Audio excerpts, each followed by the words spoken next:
সেই চিত্রগুলো সেই সময় কিন্তু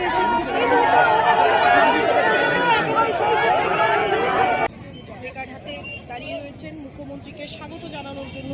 এখানে কিন্তু তারা দাঁড়িয়ে রয়েছেন। কার্তিক দেবনাথ কমেন্ট করছেন, কোচবিহার থেকে দেখছেন।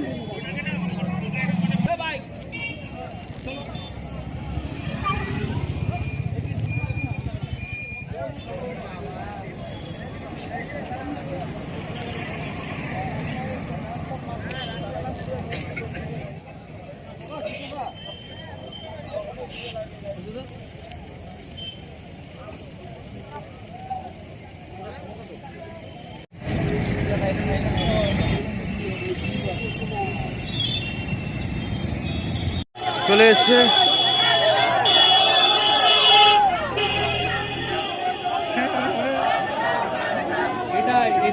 কি দরকার ছিল